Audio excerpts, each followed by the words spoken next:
24 জুলাই পেরিয়ে আমরা আরেকটি জুলাই এসে দাঁড়িয়েছি। এই বাংলাদেশ নিয়ে আমাদের যে কাঙ্ক্ষিত চাওয়া পাওয়াগুলো ছিল বিগত 1 বছরে সেগুলো পূরণ হয়নি।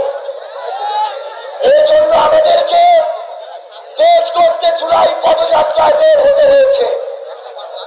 সংগ্রামী সহযোদ্ধারা, বাংলাদেশের প্রত্যেকটা সিস্টেম কিছু ধান্দাবাজ বাটপার ব্যক্তি স্বার্থকে প্রাধান্য দেয়া লোকজনের জন্য কলুষিত হয়েছিল।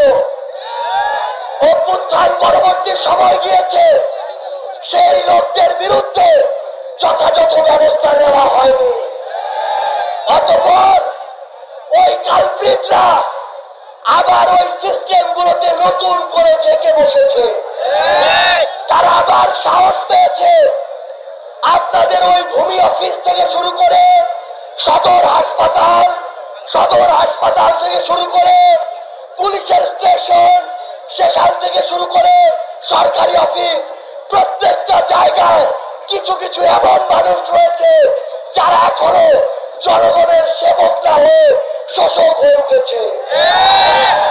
সংগ্রামী সহযোদ্ধারা, আমাদের এই যে লড়াই হচ্ছে এই জনগণ বিরোধী, দেশ বিরোধী, মানুষের স্বার্থ বিরোধী সকল ধরনের কালপ্রিটের বিরুদ্ধে। সংগ্রামী সহযোদ্ধারা, আমরা যখন এই নতুন লড়াইয়ে আপনাদেরকে সাথে নিয়ে নেমেছি, যখন ওই কালপ্রিট গুলো দেখছে যে আমাদের এই অগ্রযাত্রাকে কোনোভাবেই আটকানো যাচ্ছে না, তখন তারা বিভিন্ন ভাবে আপনাদেরকে আসতে বাধা দেওয়া শুরু করেছে। তখন তারা বিভিন্ন ভাবে আপনাদেরকে ভয় দেখানো শুরু করেছে। তখন তারা বিভিন্ন ভাবে পিছন থেকে ষড়যন্ত্র করা শুরু করেছে। তখন তারা সোশ্যাল মিডিয়া থেকে শুরু করে বিভিন্ন জায়গায় প্রপাগান্ডা ছড়ানো শুরু করেছে। সংগ্রামী সহযোদ্ধারা, আমরা স্পষ্ট করে একটা কথা বলি, এই বাংলাদেশে আমরা অন্ধভাবে কাউকে পীর মানব না। কেউ যদি 95টা ভালো কাজ করে সেটার জন্য ভালো বলবো, আবার যদি 5টা খারাপ কাজ করে সেটার জন্য তাকে খারাপ বলবো। একইভাবে কেউ যদি 95টা খারাপ কাজ করে তাকে যেমন খারাপ বলবো, 5টা ভালো করলে সেটাও ভালো বলবো।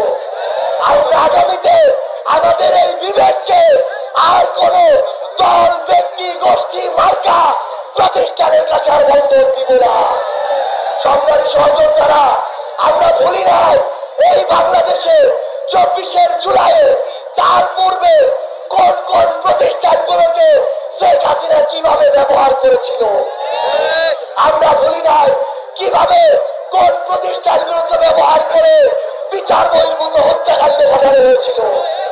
আমরা ভুলি নাই কিভাবে আয়না করে বছরের পর বছর ধরে আমার মজলুম ভাইদেরকে বন্দী করে রাখা হয়েছিল।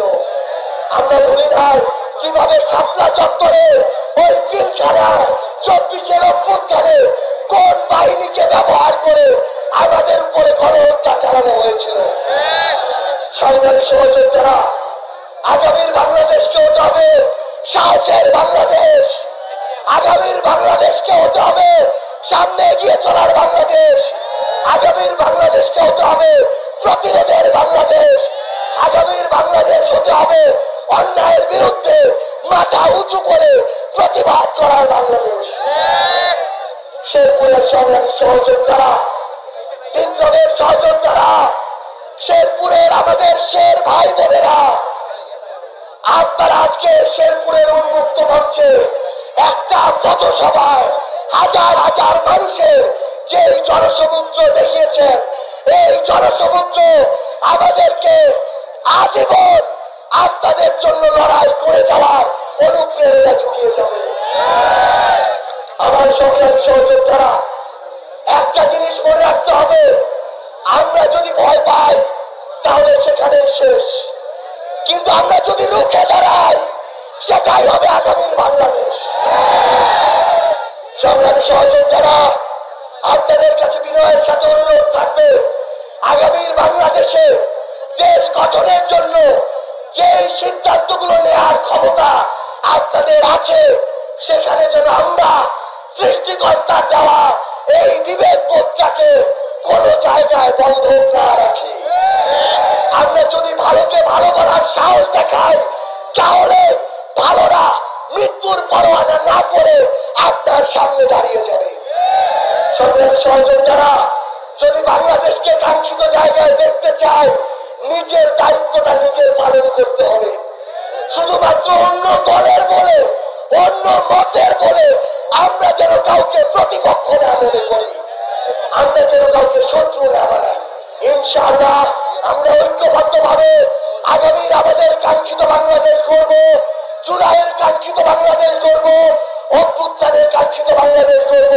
সেই বাংলাদেশ গড়ার যাত্রা এই শেরপুর থেকে শুরু হবে ইনশাআল্লাহ। ইনকিলাব জিন্দাবাদ।